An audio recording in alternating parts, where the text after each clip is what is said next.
하나님 말씀은 마가복음 6장 12절에서 16절까지 보겠습니다. 마가복음 6장 12절에서 16절까지 제가 봉독해 드리겠습니다. 제자들이 나가서 회개하라 전파하고 많은 귀신을 쫓아내며 많은 병자에게 기름을 발라 고치더라. 이에 예수의 이름이 드러난지라. 헤롯 왕이 듣고 이르되 이는 세례 요한이 죽은 자 가운데서 살아났도다. 그러므로 이런 능력이 그 속에서 일어나느니라 하고, 어떤 이는 그가 엘리야라 하고 또 어떤 이는 그가 선지자니 옛 선지자 중에 하나와 같다 하되, 헤롯은 듣고 이르되 내가 목변 요한 그가 살아났다 하더라. 아멘. 성자 하나님께서 사람의 몸을 입고 이 세상에 오셨을 때 예수님이라는 이름, 예수라는 이름을 가지고 태어나셨습니다. 하나님께서 천사를 통해서 그가 태어날 때 이름을 예수라 하라라고 이렇게 말씀하셨고, 그 예수라는 이름으로 이 세상을 사셨습니다. 예수라는 이름의 뜻은 구원자라는 뜻이고, 더 이제 자세히 설명을 해주기를, 이는 그가 자기 백성을 그들의 죄에서 구원할 자이심이라. 구원자인데 어떤 구원자냐 그러면 하나님의 백성들이 지은 죄에서 구원해 줄 사람이 예수입니다. 이렇게 이제 해석을 했고요. 예수라는 이름 앞에는 항상 그리스도라는 직함이 함께 쓰여져 있습니다. 그래서 예수님은 하나님께서 보내주시겠다고 약속하신 메시아가 되신다. 메시아나 그리스도나 같은 말이에요. 히브리어로는 메시아, 헬라어로는 그리스도, 이렇게 같은 그런 말입니다. 그래서 이제 예수님께서 이 세상에 오셔서 우선적으로 하신 일은 예수님의 이름을 사람들에게 알리시는 일이었어요.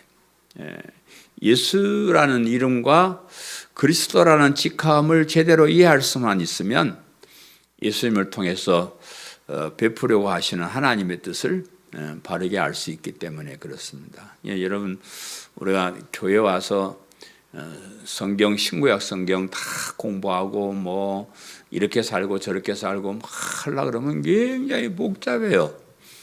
뭐 다른 큰 교회를 가면 시간마다 설교 듣고 시간마다 공부하고 뭐 성경 읽기 하고 정말 복잡합니다. 그런데 그렇게 복잡한 과정을 거치지 않고 할 수 있는 아주 중요한 것은 핵심을 하는 거예요. 그래서 성경 전체가 예수님이 그리스도이십니다.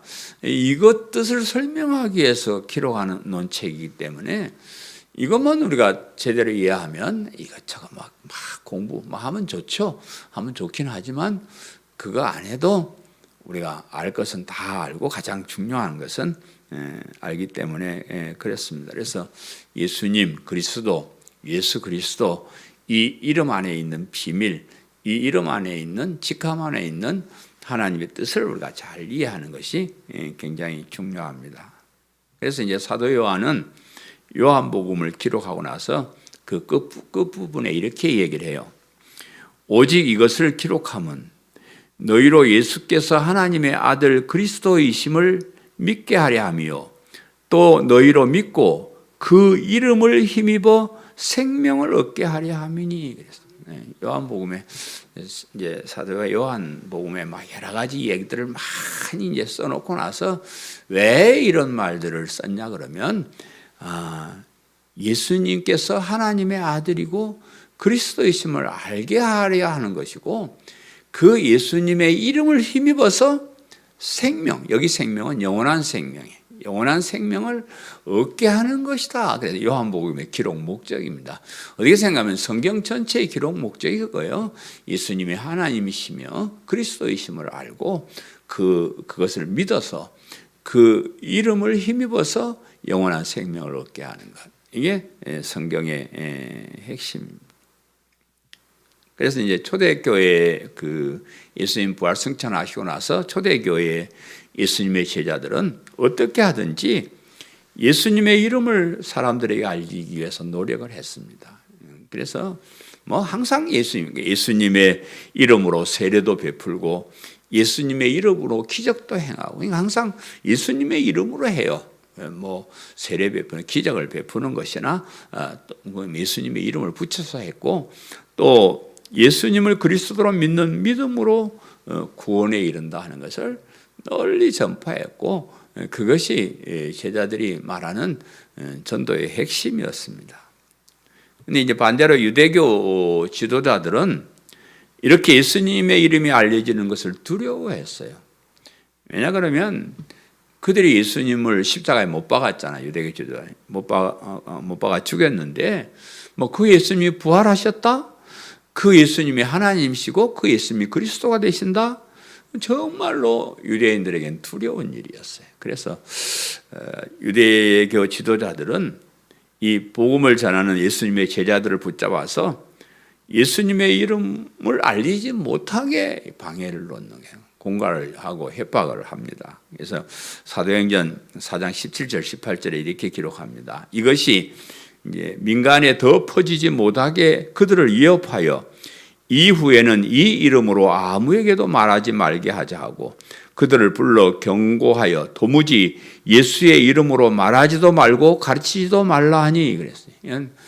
그냥 유대교 지도자들이 예수님 제자를 불러놓고 다른 건 다 어쩌든지 예수님의 이름 좀 들먹거리지 말고 예수님의 이름으로 말하지 말고 그것만 너희들 하지 마라 이렇게 이제 위협을 했습니다. 그러나 제자들은 그런 협박에 굴하지 않고 예수님의 이름을 전파했는데 이렇게 얘기해요. 사도행전 5장 41절 42절에 보면 사도들은 그 이름을 위하여 능력받는 일에 합당한 자로 여기심을 기뻐하면서 공회 앞을 떠나니라. 그들이 날마다 성전에 있든지 집에 있든지 예수는 그리스도라고 가르치기와 전도하기를 그치지 아니하니라. 그렇게 공갈을 치고 협박을 해도 우리는 그것이 오히려 더 자랑스럽다. 아마 그건 별거 아니다. 그래가지고 오히려 더 나가서 예수님이 그리스도라는 사실을 가르치고 전도하는 일에 더 열심을 내었다. 성경이 그렇게 기록을 합니다. 우리가 진짜 그리스도인이 된다는 것은 예수님의 이름을 바로 알고 예수님이 그리스도가 되심을 바로 알고 그걸 믿는 믿음을 가지는 거예요. 이게 진짜 그리스도인이 되는 겁니다. 우리가 아무리 선한 일을 많이 하고 또 교회 일에 열심을 낸다고 해도 예수님의 이름 안에 있는 구원을 잘 모르면 그런 믿음은 아무 소용이 없는 믿음이에요. 뭘 믿느냐? 예수님 이름 안에 있는 구원, 예수님을 그리스도로 믿는 믿음, 그 안에 있는 구원, 그것을 믿는 믿음이 있어야 되는데 그런 것이 없으면 교회 첫날 만날 다녀도 소용이 없다는 거예요. 오늘 이 본문은 그 예수님의 이름이 알려지기 시작했을 때 사람들의 반응이 어떠했는가를 이제 기록을 하고 있습니다. 예수님의 제자들이 지난 시간에 둘씩 나가서 이제 전도하러 나가서 회개하라고 그렇게 외쳤을 때 이제 이런 제자들이 전한 복음을 들은 사람들에 의해서 예수님의 이름이 점점 세상에 알려지기 시작하는 거예요. 사람들이 이제 그래 예수님, 그 예수님, 그 예수님이라는 분이 있다. 예수님 믿어야 된다. 이런 얘기들이 이제 소문이 퍼지기 시작했는데 그래서 예수님의 이름이 드러난지라 예수님의 이름이 드러났다는 사람들에게 알려졌다는 오늘 설교 제목입니다. 예수님의 이름이 드러났을 때에 그 이름을 들은 사람들의 반응이 그런 예수님의 이야기를 들은 사람들의 반응이 어떠했는가를 오늘 본문이 소개를 하고 있습니다. 예수님이 이제 오셔서 그런 기적을 행하고 또 복음을 전하고 회개를 선포하고 했을 때에 사람들이 엘리야나 선지자 중에 한 사람이라고 했다. 예수님이 엘리야이거나 선지자 중에 한 사람이다. 이렇게 이제 이야기를 했는데 오늘 본문 15절에 어떤 이는 그가 엘리야라 하고 또 어떤 이는 그가 선지자니 옛 선지자 중에 하나와 같다 하되 그랬습니다.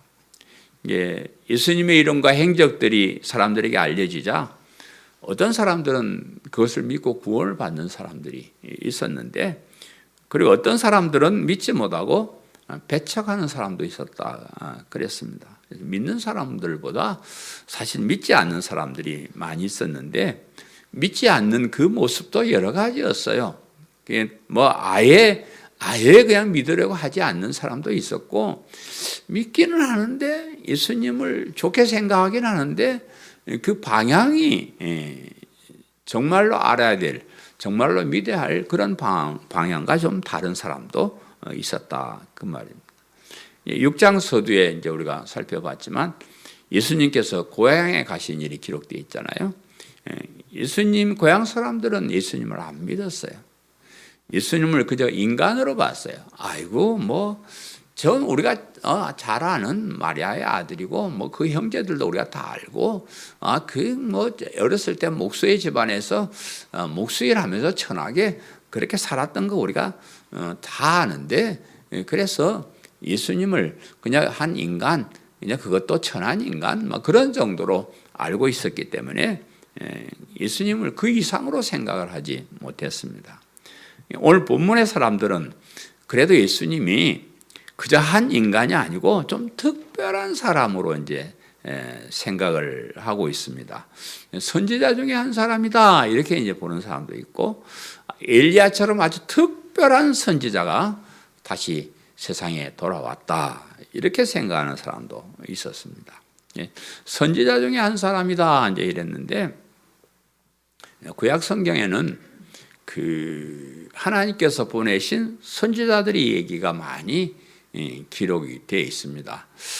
특별히 그 하나님께서 선지자들을 통해서 우리에게 하신 말씀을 기록한 책이 선지서들이에요. 구약 성경을 많이 모르니까 이제 구약에 선지서들이 있는데, 그 이사야서에서 다니엘서까지 5권은 대선지서라 이렇게 말해요. 그 다음에 그 호세아에서부터 말라기까지 12권을 소선지서라 이렇게 말해요. 근데 왜 대소로 구별했는지 잘 모르지만 어쨌든 그 대선지서는 그 분량이 좀 많습니다. 하는 일이 많고, 소선지서는 하는 일이 좀 적고 분량이 적어서 이제 그렇게 구별을 하고 있습니다. 이 선지자들은 이스라엘이 하나님께 불순종해서 나라가 망하기 직전에 혹은 또 나라가 망한 이후에 그 일들을 기록하고 있습니다. 그래서 이스라엘 나라가 망하기 전에는 선지자들이 회개하라, 너희들 그렇게 살면 안 된다, 어째 하나님의 백성들이 그렇게 사느냐, 제발 좀 회개하고 정신 차리라 이렇게 얘기를 했는데, 사람들이 말을 들어야 말로 하죠. 말을 안 듣고 그냥 계속해서 죄를 짓고 회개하지 않고, 그래서 나라가 망해버렸습니다.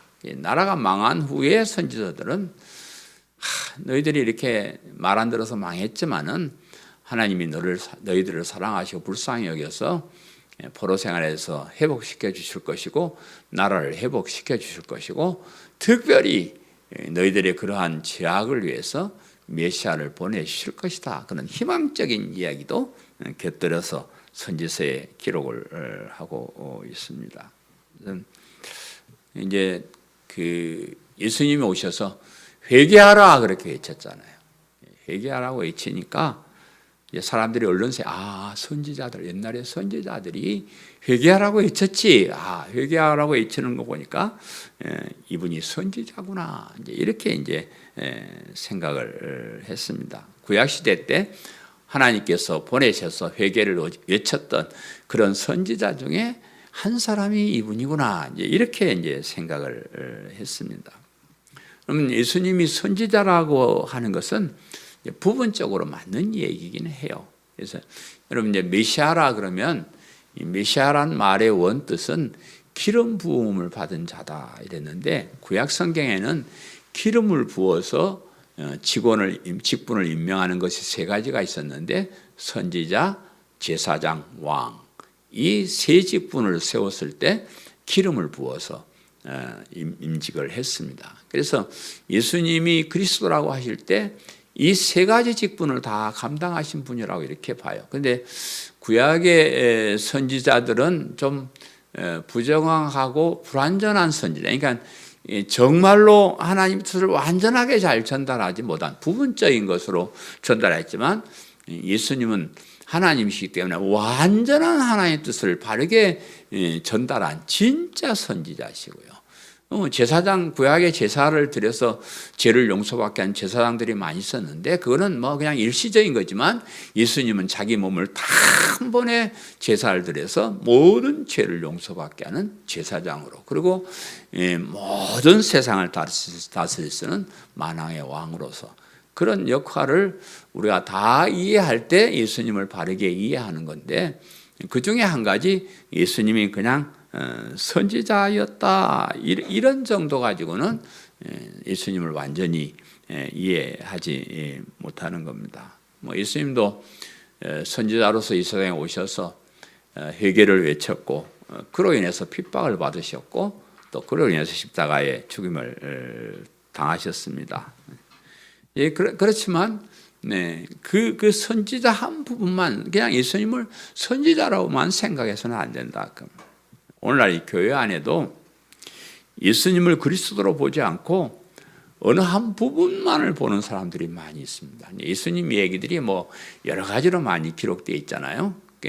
어떤 때는 예수님의 말씀을 참 좋아하는 분들도 있어요. 예수님 산상수훈이나 그런 걸 통해서 도덕적인 그런 교훈들을 많이 얘기해 줬잖아요. 그 중에 여러분 뭐가 좋습니까? 원수를 사랑하라. 뭐 오른뺨을 치거든 왼편도 돌려대라. 이런 말은 도대체 할 수 있는 사람이 없어요. 아주 굉장히 좋은 말입니다. 그래서 사람들은 예수님 하신 말씀대로 우리가 살아야 돼. 원수도 사랑하고 오른밤 때리면 아이고 왼밤도 때려주시오. 그렇게 살아야 진짜 인간이야. 이렇게 해서 그런 예수님을 따라서 착하게 그렇게 살려고 하는 사람들도 많이 있습니다.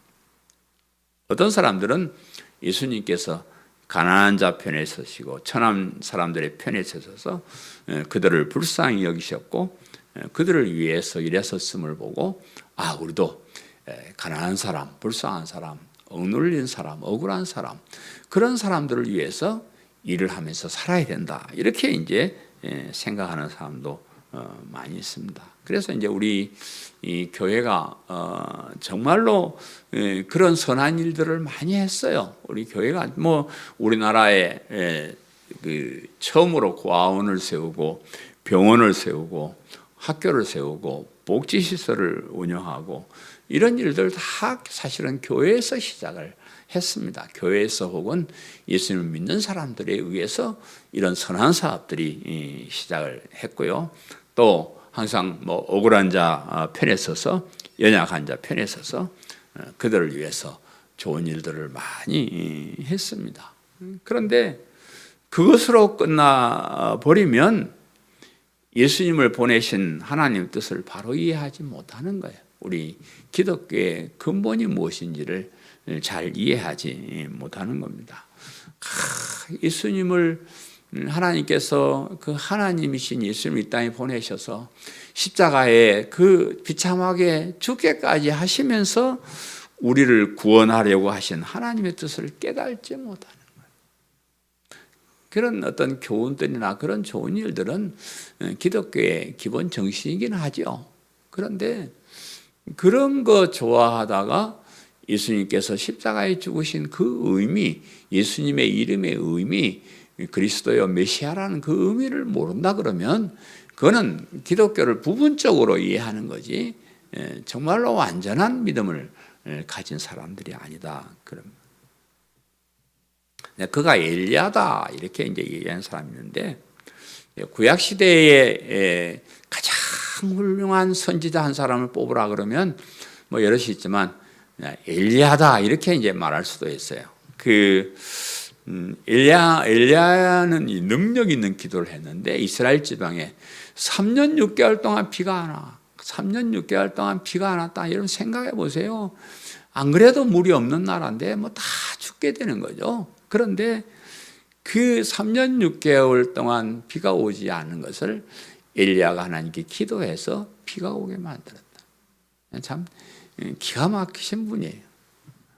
그리고 이제 엘리야 하면 또 생각나는 건 갈멜산에서 바알의 선지자 아세라 선지자하고 이렇게 한번 경쟁을 하는 건데, 바알 선지자 450명, 아세라 선지자 400명, 850명 대 1로 싸워가지고 이긴 사람이 엘리야입니다. 그래서 나오라 그래가지고 이스라엘 사람들이 하나님을 섬기지, 아이고 우상인 바알, 아세라 그런 신상을 갖다 놓고 절하니까 엘리야 선지자가 나와라 한번 싸워보자 그래. 갈멜산에 올라가가지고 너희들 850명이 제단을 쌓아놓고 거기다가 너희들이 기도하든지 어쩌든지 하늘에서 불이 내려오면 니들 신이 이긴 것이고, 내가 혼자 단을 쌓아놓고 내가 기도해서 불이 내려와서 태우면 내가 이기는 것이다. 우리 하나님이 진짜 하나님이다. 그래 이제 대결을 했는데 누가 이겼겠어요? 엘리야 선지자가 이겼죠. 850명이 막 전부 그냥 안 되니까 자학을 하고 뭐 난리를 쳐가지고 기도하는데 무슨 이 불이 내려와야지 안 내려. 엘리야 선지자는 그냥 그 제단에다 물을 갖다 끼얹어가지고 막 그렇게 불이 안 붙게 만들어 놓고 한번 기도하니까 하나님이 불을 내려서 멋있게 태워 가셨습니다. 그래서 엘리야가 그 850명을 다 잡아다 죽여버려요. 그런 정말로 멋있는 선지자였습니다. 그리고 엘리야는 죽음을 당하지 않고 승천한 사람이에요. 참 우리도 어쩌다 그래 봤으면 참 좋겠는데, 참 이 죽음을 통과해서 천국에 가는 건 참 힘들어요. 근데 엘리야 선지자는 죽음을 맛보지 않고 호련히 하나님 부름 따라서 천국으로 올라가는 그런 사람이에요. 그래서 그 굉장한 사람이고, 구약의 마지막 성경인 말라기를 기록한 말라기 선지자는 엘리야에 대해서 이렇게 예언을 했습니다. 말라기서 4장 5절 6절에 보라, 여호와의 크고 두려운 날이 이르기 전에 내가 선지자 엘리야를 너에게 보내리니 그가 아버지의 마음을 자녀에게로 돌이키게 하고 자녀들의 마음을 그들의 아버지에게로 돌이키게 하리라. 돌이키지 아니하면 두렵건대 내가 와서 저주로 그 땅을 칠까 하노라 하시니라. 사실 여기 엘리야를 보내준단 말은 상징적으로 얘기한 거예요. 엘리야와 같은 그런 선지자를 더 확대해서 말하면 메시아를 보내주시겠다는 그런 약속입니다. 그래서 사람들이 예수님을 엘리야라고 한 것은 예수님이 그래도 좀 능력 있는 그런 분임을 인정하는 것이고요. 말라기 선지자를 통해서 보내주셨던 그 선지자다, 여기까지는 사람들이 이해를 했는데, 그런데 예수님이 메시아로 구원주로 이 땅에 오신 분까지는 그 사람들이 이해를 하지 못했습니다. 무슬림 사람들도 예수님을 인정하는데요, 예수님을 선지자 중에 한 사람으로 봐요. 그러니까 예수님을 구주가 아니고 선지자 중에 한 사람, 좀 특별한 사람이다, 이런 정도만 인정을 하는 겁니다. 사실은 오늘날 우리 교회 안에 예수님을 메시아 구원자로 보지 않고 아주 좀 특별한 선지자나 무슨 특별한 예언가나 특별한 도덕론자나 그런 정도로 이해를 하는 사람들이 많이 있습니다. 그런 사람들은 그것도 좋긴 해요.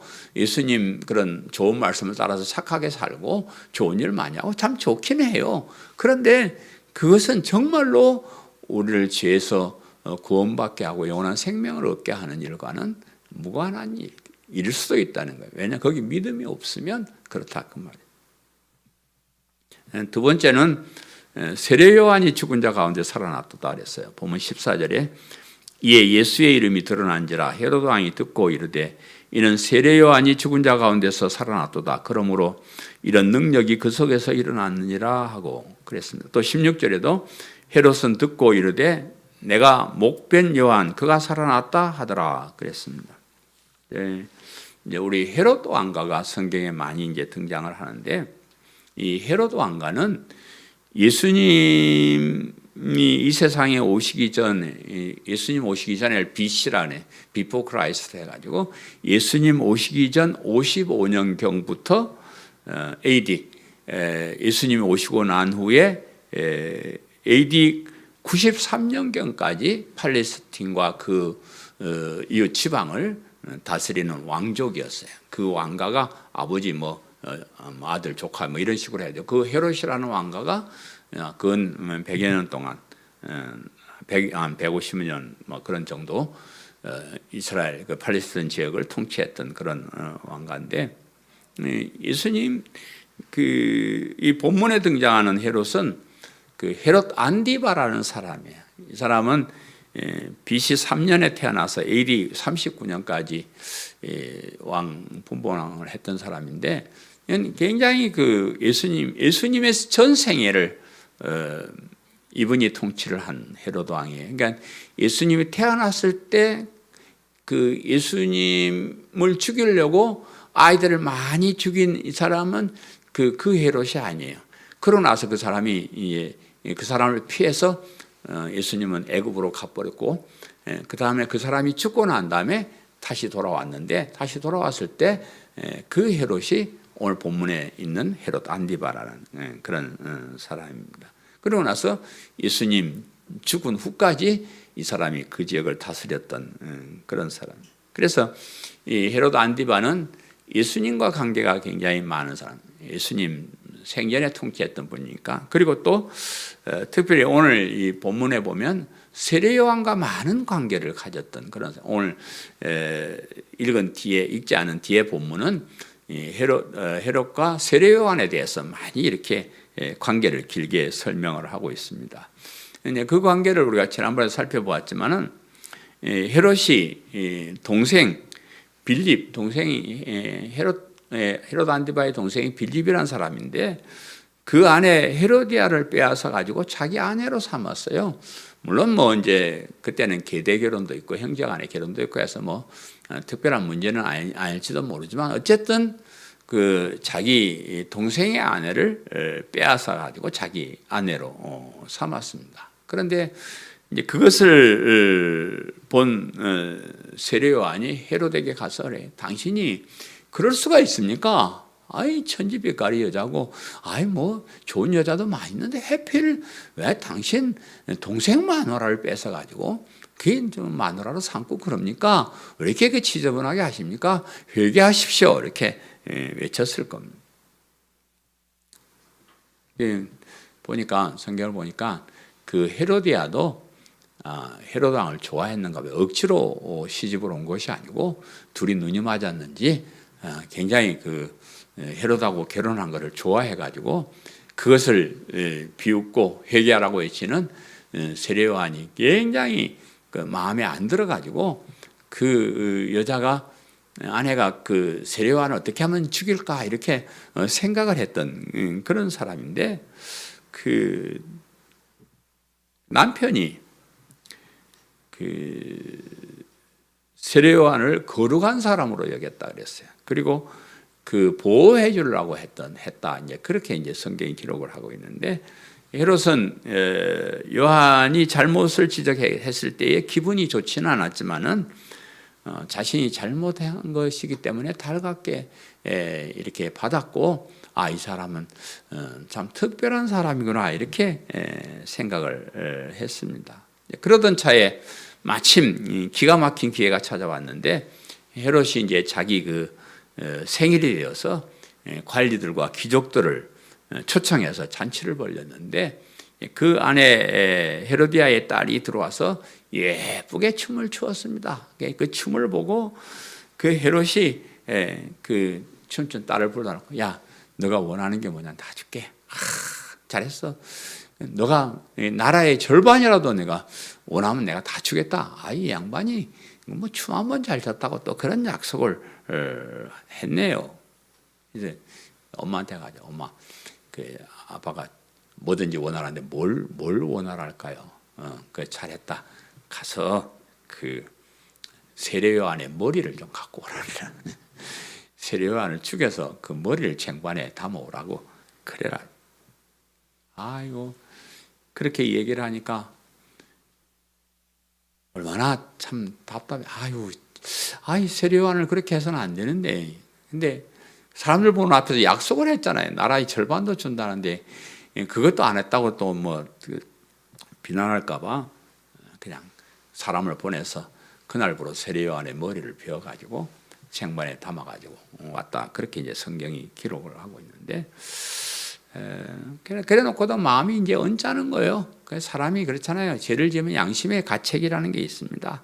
아이고, 동생 마누라를 빼앗은 것도 마음에 걸리고, 또 잘못했다고 회개하라고 충원한 세례요한을 잡아다 가둬가 놓고 죽였기 때문에 양심이 가책을 느끼고 있었을 것입니다. 그럴 때에 이제 예수님의 이름이 세상에 알려지기 시작을 했고, 어떤 사람들은 예수님을 선지자 중에 한 사람이라고 했고, 어떤 사람은 엘리야 선지자가 다시 돌아왔다, 이렇게 이제 생각을 했는데, 그 얘기를 들은 헤롯이 아니야, 그 예수라는 사람이 선지자나 엘리야가 아니고 세례요한이야. 내가 죽인 그 세례요한이 다시 살아왔어. 이 양반이 이렇게 얘기를 하는 겁니다. 그래서 세례요한은 헤롯은 세례요한을 보통 사람으로 여기지 않았어요. 굉장한 사람으로 생각을 했습니다. 왕한테 와가지고 당신 잘못했다라고 외친다는 것은 있을 수 없는 일. 당시로 봐서는 그냥 바로 죽임을 당하는 거예요. 왕이 아무리 잘못해도 왕 보고 잘못했다 그러면 그건 죽겠다는 얘기지 별거 아닙니다. 그런데도 자기 목숨을 걸고 와서 회개를 외쳤던 사람이기 때문에 굉장한 사람이라 이렇게 이제 생각을 했기 때문에 그 사람이 죽었다가 다시 돌아왔구나, 이렇게 이제 생각을 한 것 같습니다. 헤롯은 여러 가지 잘못을 저질렀는데, 동생의 아내를 뺏어온 것도 잘못이고, 그 잘못을 지적한 의로운 사람을 잡아 가둔 것도 잘못이고, 또 아내나 예쁜 딸의 말을 듣고 세례요한 같은 훌륭한 사람을 죽인 것도 큰 잘못입니다. 헤롯은 복음을 듣고 믿을 수 있는 좋은 기회를 놓쳤어요. 만약에 잘못을 지적했을 때 잘못을 인정하고 회개했더라 그러면 그를 통해서 예수님에 관한 진짜 좋은 소식도 들을 수 있었을 것이고, 진정한 왕이 될 수도 있었을 것입니다. 근데 잘못했단 말을 하기 싫어해요. 사람들은 다 그래요. 너 죄짓지 잘못했지 그러면 성질부터 내가지고 절대로 자기 인정을 잘 안 합니다. 그래서 그 한마디 하기 싫어가지고 계속해서 죄를 짓게 된 겁니다. 근데 이게 본문을 읽으면서 이런 헤롯과 세례요한의 얘기를 자세하게 왜 이렇게 기록을 했을까? 이건 별 의미도 없는 것 같은데 이런 지저분한 얘기를 이렇게 썼을까? 이제 그런 생각도 우리가 할 수 있겠지만은 이 이야기를 통해서 우리가 받을 교훈이 있기 때문에 그래요. 이 헤롯을 통해서 우리 타락한 인간의 모습을 볼 수 있는 거예요.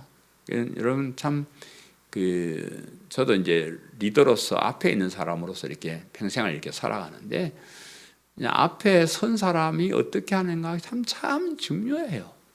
리더는 정말로 중요합니다. 앞에 한 사람이 바른 길로 갔을 때 모든 사람들이 바른 길로 갈 수 있고, 앞에 한 사람이 잘못된 길로 갔을 때 모든 사람이 잘못된 길로 갈 수 있는데, 그래도 왕인데, 이스라엘 나라의 왕인데, 하나님 나라의 왕인데 정말로 잘못된 것을 회개하고 좀 바른 길을 찾으려고 애를 썼다 그러면 정말로 이스라엘 나라가 완전한 길로 갈 수 있는 그런 좋은 기회인데 그렇게 놓쳐버렸다 하는 거죠. 우리가 누구나 다 잘못을 저지를 수가 있어요. 여러분, 우리가 살아가면서요, 잘못하는 것이 한두 가지겠어요? 늘 지나놓고 보면 잘못하고 또 잘못하고 또 잘못하고 그런 거죠.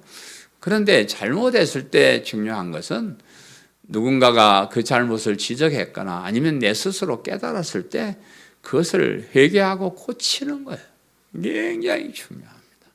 우리 인생의 삶의 신앙생활은 뭐냐 그러면 내가 잘못했을 때 그것을 깨닫고 회개하고 고쳐나가는 그런 과정이 우리의 신앙생활이에요.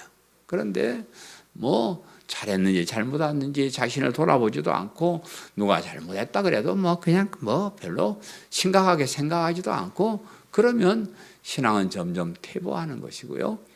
진리 안에서 우리가 바르게 살 수가 없습니다. 그래서 잘못한 것을 통해서 회개했을 때 오히려 더 좋은 것으로 우리가 받을 수 있습니다.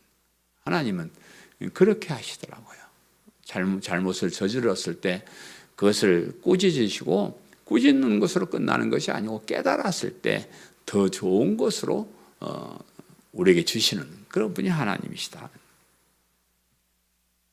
우리가 배운 대로 회개는 복음을 알게 하고 예수님을 그리스도로 믿게 하는 아주 중요한 역할을 하는 겁니다.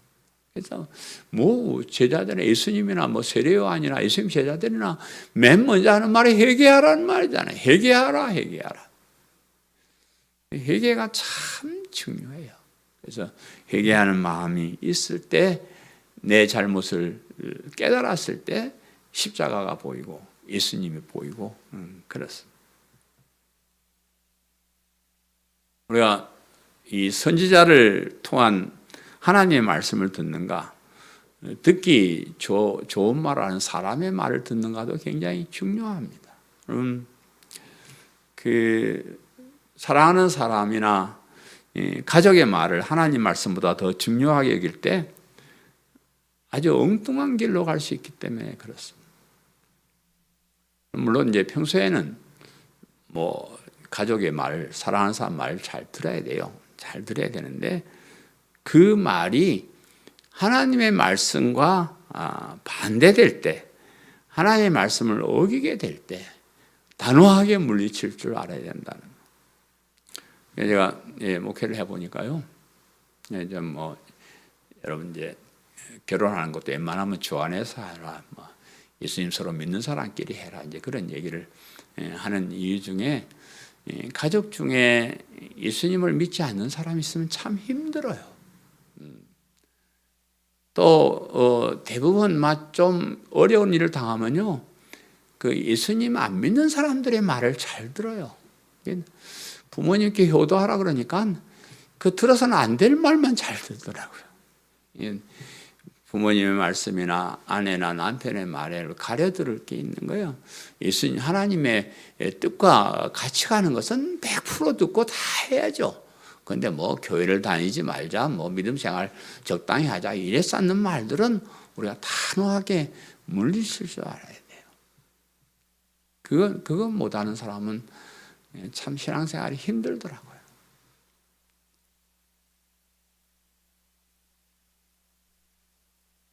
그런 말씀을 통해서 우리가 또 깨달아야 될 것은 이 선지자들이 무슨 얘기를 했는가를 알아야 돼요. 예수님이 선지자가 아니고 선지자들은 우리의 죄를 지적하고 회개를 요구하고 거기서 바로 돌아오라고 외치고, 그리고 그렇지 못한 연약한 인간을 위해서 메시아를 보내신다는 그 예언이 선지자들이 하는 일이에요. 그런데 우리가 그런 예수님 이름 안에 있는 비밀, 그리스도 안에 있는 비밀, 그런 것을 잘 깨닫지 못하고 그저 뭐 성경 말씀을 그냥 윤리적이나 도덕적이나 뭐 그런 것으로 들었을 때는 우리가 그 완전한 믿음을 가질 수 없다 하는 겁니다. 그래서 오늘 그 예수님의 이름이 알려질 때 우리는 그 이름 안에 있는 하나님의 구원, 그죠? 예수님이 그리스도가 되시고 하나님이시고 그 이름을 믿는 자들에게 영원한 생명을 주신다는 그런 말씀을 우리는 깨달아야 될 줄로 믿습니다. 사랑하는 성도 여러분, 오늘은 예수님의 이름이 세상에 널리 전파되었을 때에 그 이름을 들은 사람들의 반응을 살펴보았습니다. 많은 사람들이 예수님을 그저 한 인간에 불과하다 이렇게 여기기도 했고, 또 뭐 그 중에는 뭐 선지자 중에 한 사람이다, 엘리야다, 뭐 세례 요한이다, 뭐 이렇게 말하는 사람도 있었지만은, 그러나 우리 예수님은 한 사람이면서 또 한 선지자면서 메시아 그리스도가 되신다는 사실을 우리가 기억하고 그 이름의 뜻을 바르게 이해하고 그 이름을 믿는 믿음으로 영원한 생명을 얻는다는 것을 바르게 이해할 때 참된 믿음을 가질 수가 있고요. 또 우리의 믿음은 회개를 통해서 이루어지고 회개를 통해서 더욱더욱 자라게 되고 강해진다는 것을 기억하시기를 바라고요. 세상 사람들의 말보다 하나님의 말씀을 소중하게 여기고 믿음을 소중하게 여기는 성도님들 되시기를 간절히 바랍니다. 아멘. 말씀을 생각하면서 통성으로 기도하겠습니다. 하나님, 예수님은 그리스도이십니다. 예수님은 하나님이십니다. 그 이름 안에 있는 하나님의 뜻을 우리가 바로 이해하고 믿을 때 영원한 생명을 얻는다고 했습니다. 그러나 세상에 많은 사람들이 예수님을 그저 한낱 인간으로, 그저 선지자로 이렇게 볼 뿐이지 정말로 메시아로 잘 이해하지 못하는 사람들이 많이 있는데, 저희들에게 이런 바른 믿음을 가지고 살게 하시니 너무 감사합니다. 우리가 이 땅에 살아가며 잘못을 저질렀을 때 회개하고 돌이키고 더 믿음을 강하게 하고 영원한 생명을 향해서 나가는 저희들 되게 도와주옵소서. 말씀을 생각하면서 통성으로 기도하겠습니다.